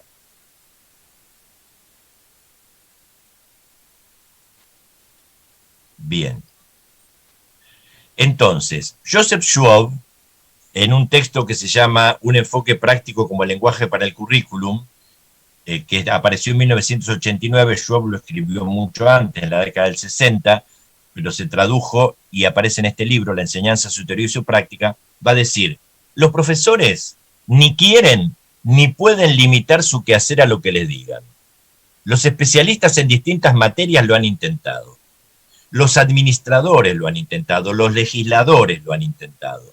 Sin embargo, los profesores no son operarios de una línea de montaje, critica al modelo tecnocrático, y no se comportan así. Los profesores practican un arte, dice. Por tanto, los profesores tienen que implicarse en el debate, deliberación y decisión sobre qué y cómo enseñar. Y aquí aparece, entonces, con este modelo práctico, o sea, con esta corriente práctica, con este paradigma, la idea de proyecto institucional y proyecto curricular. Es decir, digamos, la escuela, a partir de las orientaciones de la política educativa, genera su propio proyecto en relación con el contexto, ¿no? Bien. Entonces, ellos van a decir que el currículum es dinámico, es decir, un proceso de construcción y de realización, ¿sí? Y esto se opone al modelo tecnocrático, en donde la práctica es la aplicación más o menos fiel de ese producto construido en forma de diseño o planificación de la acción, ¿sí?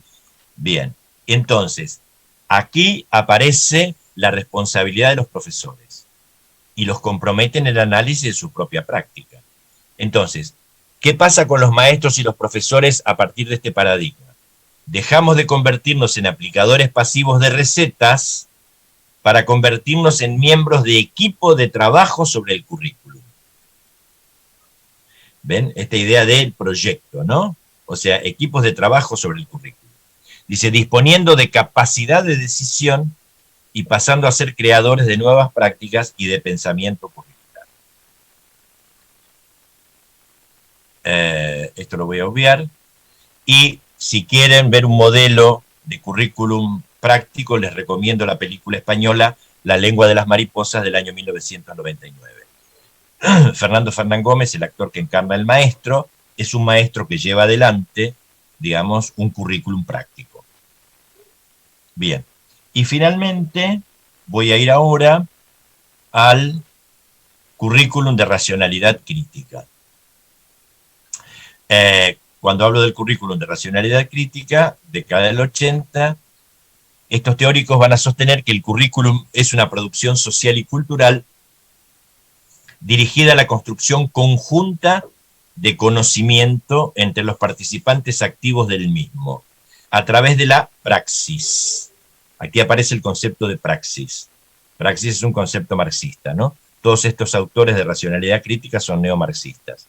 Digamos, con una explícita orientación a la transformación, ¿sí?, de la sociedad. Entonces, en la que la acción y la reflexión, la teoría y la práctica, se van a unificar en un proceso dialéctico.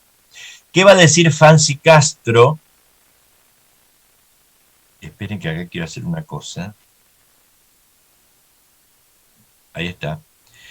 Fancy Castro, esta pedagoga chilena, en este libro Currículum y Evaluación Educacional, dice: el currículum oficial, o sea, el currículum formal, lo que se pretende que se haga en las escuelas, dice ella, es un instrumento de reproducción de los modelos de relación y poder para mantener las desigualdades existentes en la sociedad.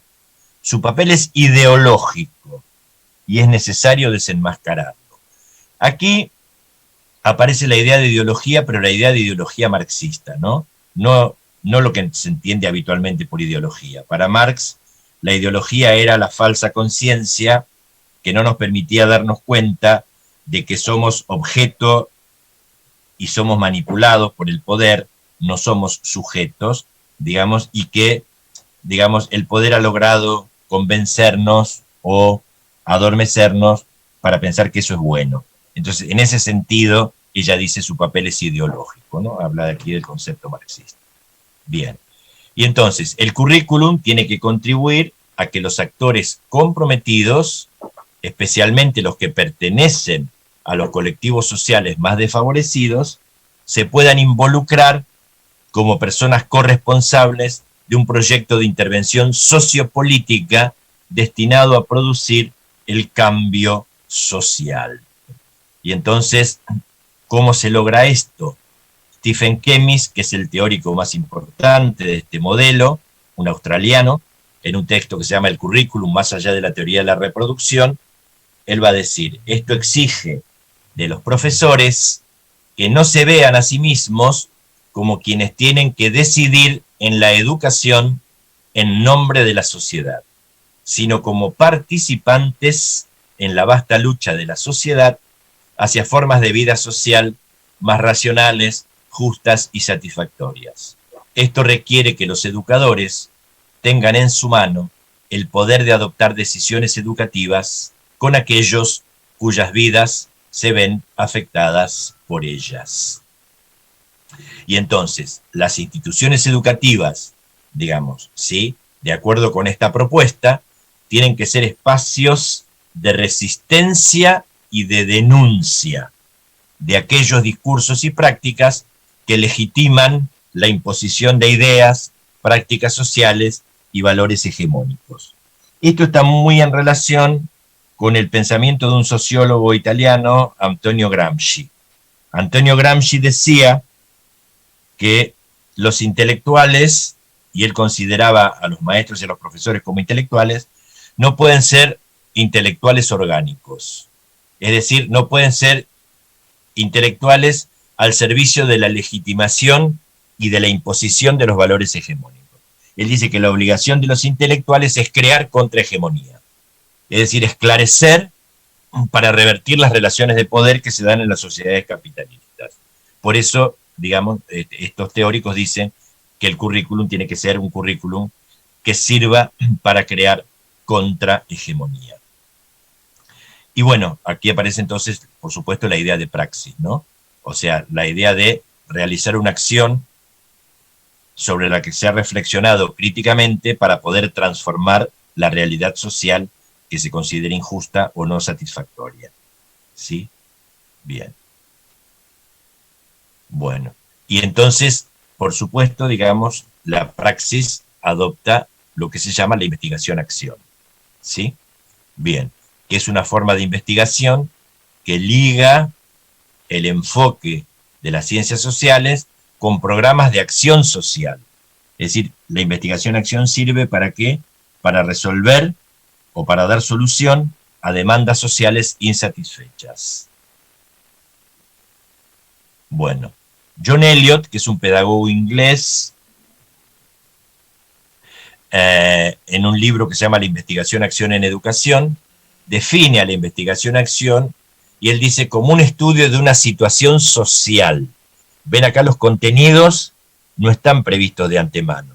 O sea, son las situaciones sociales las que hay que resolver y las que demandan qué contenido tenemos que aprender para resolverlas, ¿no?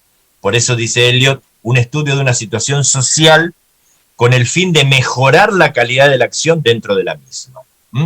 Dice, la entiende como una reflexión sobre las acciones humanas y las situaciones sociales vividas por una comunidad para ampliar la comprensión de los problemas prácticos que las mismas acarrean y tomar decisiones encaminadas a modificarlas. Es decir, ¿para qué tiene que servir el currículum? Para revertir, ¿sí?, las situaciones sociales injustas.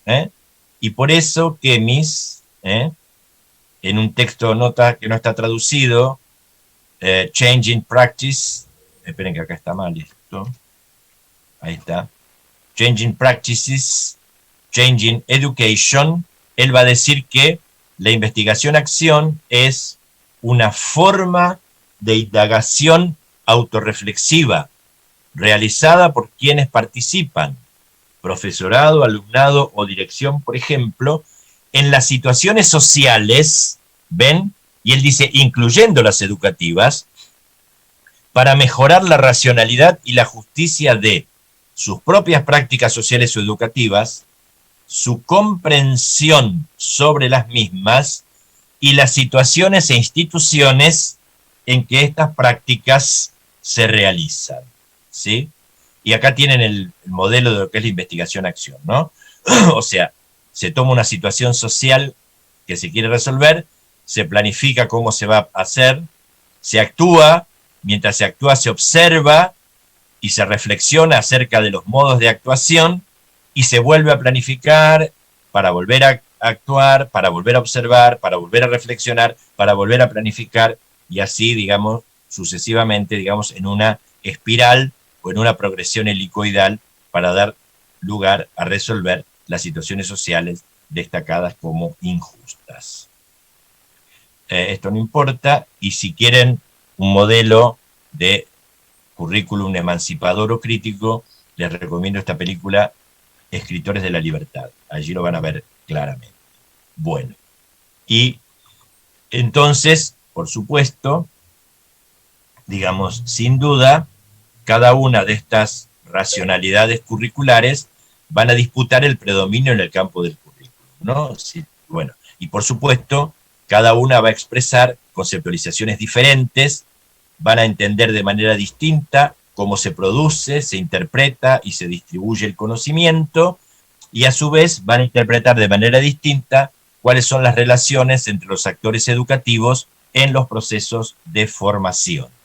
Y por eso, a continuación les pido, y con esto cierro, la actividad 3, que la van a tener que hacer ustedes, esto está mal escrito, ahí está, preguntarles a qué racionalidad curricular responde la primera definición de currículum que dieron y por qué.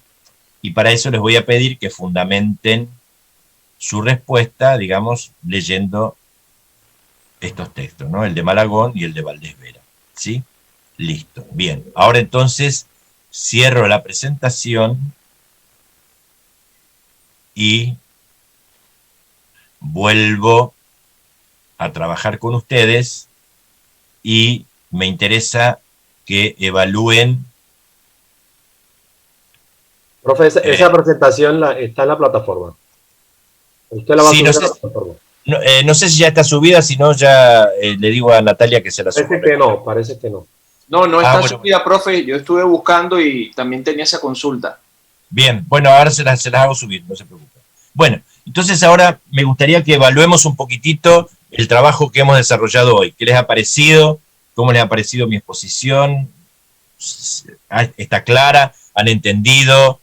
Me gustaría que evaluaran un poco el desarrollo del trabajo de hoy. Pues a mí me parece su clase muy excelente porque usó un hilo conductor preciso, sobre todo para nosotros, el caso mío, que yo no soy pedagogo, que me quedó totalmente claro todo el concepto de lo que es el currículo y de dónde eso es epistemología, de dónde nace, ¿sí? Para entonces sí llevarlo a lo que es realmente el currículo de diferentes perspectivas, desde lo técnico, desde lo práctico, desde lo crítico. Entonces considero de que la clase de hoy fue muy interesante para darle respuesta a esos interrogantes que de pronto adolecían de mi parte, que no soy pedagogo, respuesta. Gracias, profesor. Bien, bien, bien. Profe, Sí. profe, para mí es una cátedra extraordinaria, un diálogo de saberes muy profundo y nos pone, compañeras y compañeros, en una apertura importantísima de un pensamiento crítico divergente frente a las concepciones y percepciones de los currículos. Gracias, maestro. Buen día. Buen día, buen día. ¿Qué tal, profe? Buenos días, con Olga Lucía. Buenos días. Muy interesante, profe. Se da uno cuenta que en este proceso de formación, pues cada día se sabe menos, ¿no? Entonces todo este recorrido conceptual increíble, muy aterrizado, a pesar de todas las experiencias que uno tiene en esta formación académica, supuestamente de pedagogía, y pues nos brinda la oportunidad de cuestionarnos, de darnos cuenta, como dice por ahí, que repetimos desafortunadamente esa escuela que siempre nos han dejado. Y la idea en estos momentos es empezar a reflexionar, a ser críticos y a pretenderla cambiar. Muchas gracias. Bien. Hay un punto que me gustaría compartir, dado que usted usó como de pronto la persona más representativas de esta epistemología de lo que es el currículo, que es el señor Frederick Taylor. Y me llama la atención de que, fíjense que ese pensamiento de Frederick Taylor en su teoría científica, básicamente en lo que él llama la división del trabajo, sí, proviene más bien del pensamiento de Adam Smith. Sí, claro. Desde un punto de vista económico. Sí, claro. También desde el concepto de cómo lo planteó el señor Charles Babbage. Fíjense que Charles Babbage habla de la productividad, pero la productividad a bajo costo. Claro. Disminuir el costo para poder maximizar la rentabilidad. Entonces quería aportar eso, de que realmente el pensamiento de Frederick Taylor engloba todo lo que Alan Smith claro. planteó y Charles Babbage. Sí, sí. Viene dentro de esa línea teórica, sin duda, claro. Profe, yo creo que esa clase pertenece al currículo de racionalidad crítica. Lo deja uno ahí en el cuento. Bueno, esperemos, vamos a ver. Bueno. Hola, profesor, muy buenos días. Buen día. Buen día, Claudio Navarro, acá desde Chile. Saludos a todos mis compañeros y compañeras. Cumpliendo con la premisa que usted siempre solicita a final de clase, como hacer una pequeña evaluación del trabajo de la jornada, comparto con mis compañeros la percepción de que es muy buena la clase, tiene un hilo conductor muy interesante. Lo único que quisiera aportar humildemente como recomendación es la posibilidad de ver si puede contar con el apoyo para futuro para que las diapositivas tengan mayor esquema o mayor, porque me pasa particularmente, y creo que puede que le pase a más de alguno, que cuando hay tanto texto en la diapositiva uno se pierde y se va desconectando de la clase. Entonces haría falta de repente algún esquema, alguna animación, algo así, porque el contenido y la forma de exponer el contenido está muy potente. Faltaría algún complemento visual diferente, como simplemente pensando en las diferentes líneas neurocientíficas que tenemos para aprender. Solo como un humilde aporte, profesor. Y con respecto a la clase, creo que una de las cosas que me deja para poder reflexionar y seguir cuestionándome es que sin duda no podemos colocarnos en la vereda de uno de los postulados del currículum, porque no podemos tampoco abandonar el hecho de que estamos inmersos en un contexto capitalista y no podemos oponernos completamente al mercado ni al modelo capitalista, porque si no también construimos estudiantes que no se van a poder insertar en ese sistema y vamos a generar altos niveles de frustración. Entonces, desde ahí, ¿cómo hacemos o cómo construimos un elemento más fluido que pueda transitar por los diferentes elementos, lo cual es altamente complejo y claramente yo en esta reflexión no tengo la respuesta, solamente la pregunta, solo el cuestionamiento que me hago. Así que eso, profesor, muchas gracias. Perfecto. Bueno, dos cuestiones. Primero, ¿por qué, digamos, tiene mucho texto la diapositiva, digamos? Porque en realidad, digamos, cuando ustedes tienen que responder a las consignas, o sea, lo pueden sacar de las diapositivas, es decir, ese es el desarrollo teórico. O sea, si no, tendría que aportar una cantidad de bibliografía que sería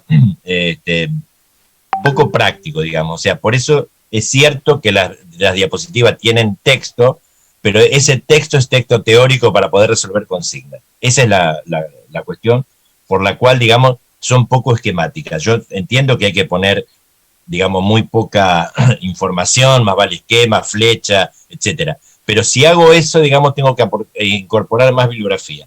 Estando ahí en las diapositivas, lo tienen, lo ven, la bibliografía, van a ver ustedes que es una bibliografía, si ya alguna han visto, es una bibliografía potente, pero poca. Yo no soy enemigo de trabajar con mucha bibliografía, así que con el PowerPoint más los textos pueden resolver las consignas. Eso es el sentido por el cual, digamos, no tiene una cuestión mucho más esquemática. Cuando doy otras asignaturas que son más prácticas, como talleres, sí trabajo con diapositivas que son dinámicas, que tienen movimiento, que tienen flecha, cuadros, colores, etc. Esa es una cuestión.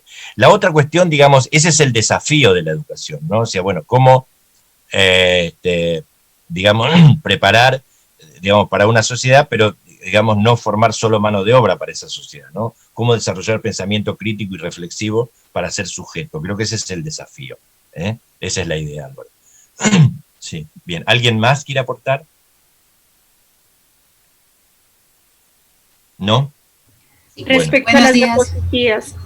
Respecto a las diapositivas. Pues sí. Yo quiero apoyar lo que me dice el profe. La verdad, para mí sí han sido muy útiles porque, ejemplo, tiene unos conceptos muy precisos de lo que su merced está hablando. Yo hasta le tomo foto para guardarlo en mi biblioteca, ¿sí?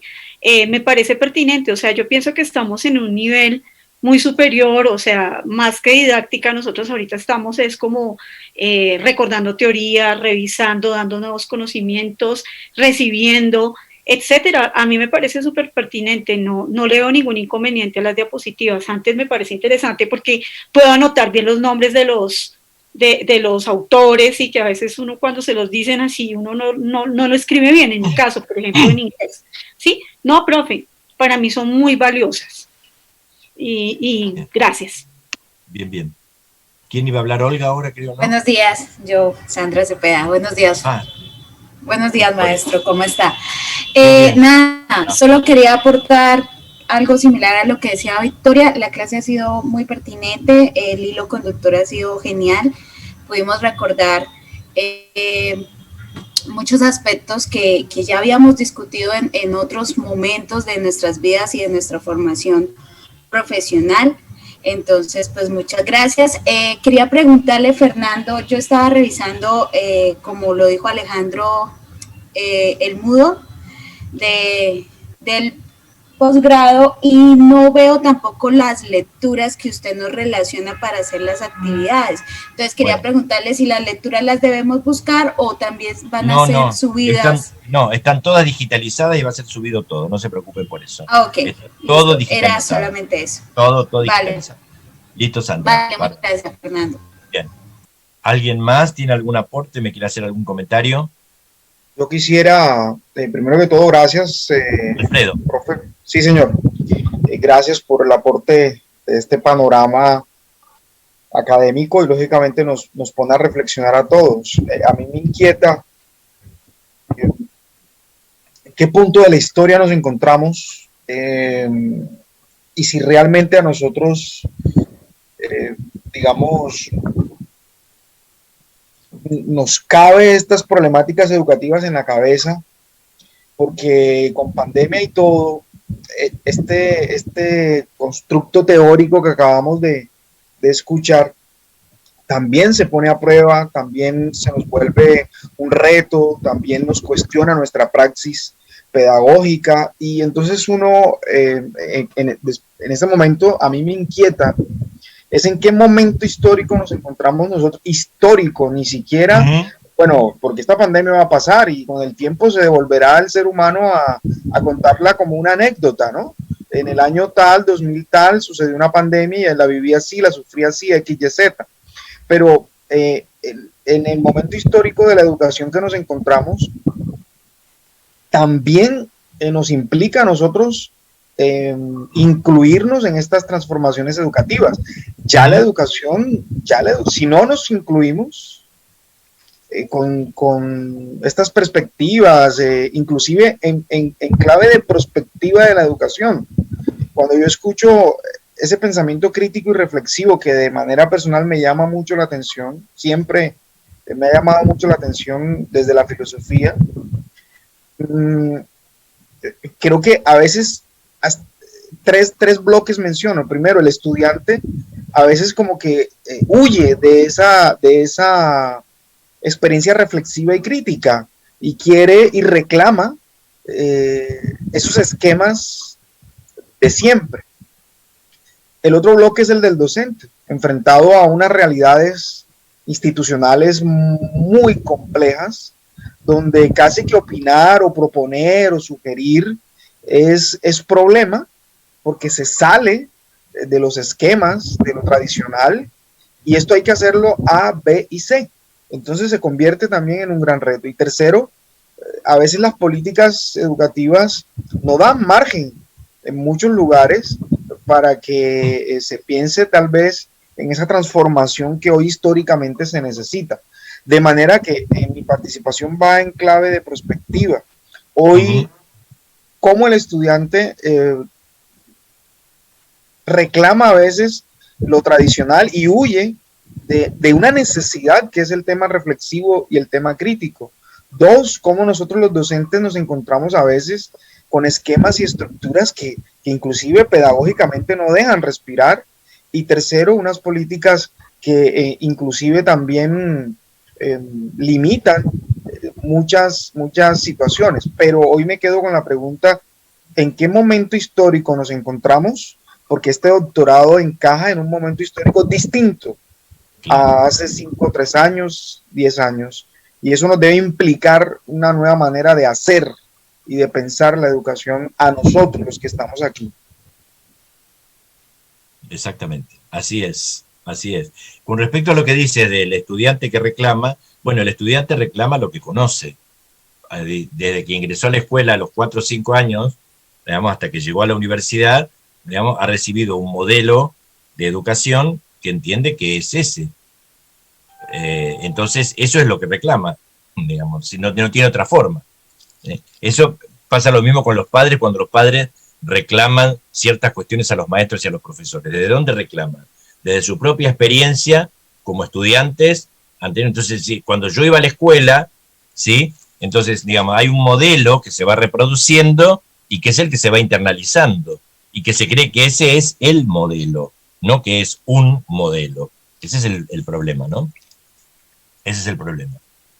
Profesor, a mí me gustaría de alguna manera retomar la pregunta de Alfredo. Me parece interesante, pero me gustaría hacérselo de esta manera.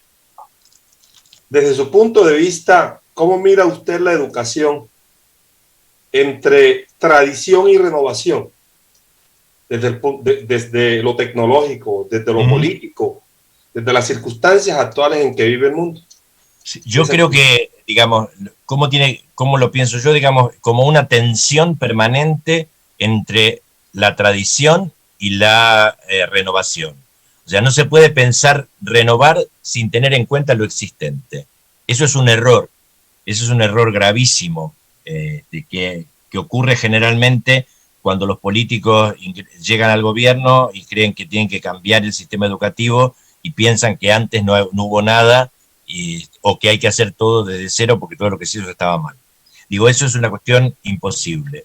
Digamos, hay siempre una tensión entre lo que se llama lo instituido, la tradición, y lo instituyente, lo nuevo. Y no se puede pensar la renovación o la transformación sin tener en cuenta lo que se está haciendo. Porque, digamos, cuando uno quiere cambiar sobre algo que existe, no sobre el desierto, ¿sí? Sobre algo que existe. Entonces, digamos, hay que analizar cómo funciona eso que existe y qué de eso que existe se puede cambiar. A veces los cambios son más vertiginosos, otras veces son más lentos. Pero si no hay una tensión, si no hay un resguardo de ese juego entre la tradición y la renovación, digamos, es imposible que exista ningún tipo de cambio. Ningún tipo de cambio. O sea, si no se tiene en claro qué es lo que está pasando en las escuelas, cómo se está viviendo el currículum que existe, qué reclamos hay sobre el currículum que existe, no se puede pensar en una renovación. Y esto está estudiado, digamos, o sea, son los políticos los que no lo saben, nada más, pero está estudiado. Profe, en ese mismo sentido yo quisiera plantear, ¿no?, como una reflexión, y es cuál es el papel de la educación también en la prolongación de los modelos económicos, porque en últimas estaba recordando que en uno de los seminarios la profesora Mabel, si no estoy mal, nos empezó su seminario haciéndonos estudiar a Comenio. Y a mí me llamó muchísimo la atención que Comenio hablaba de la educación con un énfasis totalmente diferente al que hoy conocemos, ¿sí? Incluso hacía ciertas referencias a que la educación tenía como fin que los hombres buscaran la paz, que los hombres buscaran la armonía en la convivencia. Perdón. Era un cúmulo de objetivos que tenían que ver precisamente con una comprensión de la realidad mucho más amplia que la que hoy conocemos en el marco de la educación. Y en últimas, este modelo educativo que conocemos hoy en día es un modelo educativo que viene a desarrollarse con la revolución industrial. Y lo que estaba pensando es que en últimas el éxito de este modelo educativo, éxito en el sentido de esta prolongación, ¿no?, de cuántos siglos llevamos con este modelo económico, también tiene que ver con la efectividad que tuvieron en el sentido de trasladar todas esas teorías y de pensar muy bien cómo tenía que ser el modelo educativo para garantizar que este sistema político y económico se prolongara durante todo el tiempo que se ha prolongado. Entonces, los aportes de los compañeros me parecen tan interesantes porque esta es una gran oportunidad que nosotros tenemos hoy. No sé cuántas personas estamos aquí, 30, 40. La tragedia es que hay una minoría que se está planteando este tipo de reflexiones, pero son fundamentales porque en últimas es comprender cómo el modelo educativo impuesto empezó igualito que empezó el modelo económico impuesto, y cuál es el papel que tienen los maestros y que tiene la escuela para lograr la transformación social de un modelo que claramente está en crisis. Era eso. Bien, gracias, Adriana. ¿Tenemos algún otro aporte? Sí, profesor, buenos días. Buen día, Camilo. Bueno, coincido con las afirmaciones que ya han hecho, pero tengo una inquietud que me ha tenido pensando durante toda la sesión, y comprendo claramente que personas como San Ignacio de Loyola, San Francisco de Asís, San Juan Bautista de la Salle, San Marcelino Champañán y otros tantos santos, desde tiempo atrás, antes de que surgiera la teoría curricular, desarrollaron e hicieron planteamientos en este ámbito, y es más, tienen una propuesta de escuela, en mi opinión humanista, que en otros no coincidirán con esa afirmación y señalarán que es más impositiva y doctrinal. Pero más allá de eso, mi pregunta va a lo siguiente, y es: si la teoría curricular surge en el siglo XX, entonces estos personajes que han permeado el sistema educativo durante muchos años a nivel mundial, ¿qué vendrían siendo? ¿Sus posturas hacen parte de un antecedente de estas teorías, o cómo deben ser comprendidas en esta explicación que nos señala? Porque no hay que desconocer que aún hoy esas posturas, esas ideas, siguen estando presentes. De hecho, aquí en Colombia tienen la Universidad Javeriana los jesuitas, herederos de San Ignacio de Loyola, los lasallistas, etcétera, etcétera, y así en toda Latinoamérica. Sí, sí. A ver, digamos, uno puede remontarse a la preocupación por lo escolar y por lo educativo, digamos, en Occidente desde Grecia para acá. No es que no ha habido pensamiento sobre la educación, pero la concepción de pensar el currículum, digamos, como un objeto de estudio independiente de otros aspectos educativos, digamos, surge en el siglo XX, porque antes no existía la idea de esto que se llama currículum, digamos, ¿sí? De hecho, San Ignacio de Loyola en la Ratio Studiorum, por ejemplo, digamos que no habla de currículum, él habla de disciplinas y habla del sílabus, ¿no? O sea, digamos, sin duda son antecedentes, digamos, de lo que se piensa como teoría curricular, pero no han desarrollado una teoría curricular en el sentido como se la piensa ahora a partir de esta exigencia de la sociedad industrial, ¿sí? O sea, son pensadores, Comenio mismo, digamos, ha desarrollado una teoría de la educación, pero son pensadores, digamos, que no han gestado teoría específica en relación a lo que se llama currículum, digamos, ¿sí?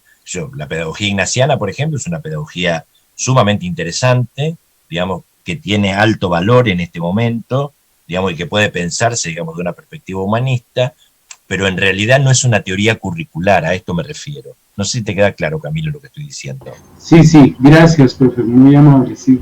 No, por favor. Bien. ¿Tenemos alguien más? Bueno. Si no tenemos alguien más, nos estamos viendo el próximo sábado. Cuídense mucho, son tiempos difíciles. Hasta el sábado. Pásenlo muy bien. Cuídense. Gracias, profe, igualmente. Gracias, profe. Gracias, profe. Hasta luego. Gracias, profe, hasta luego.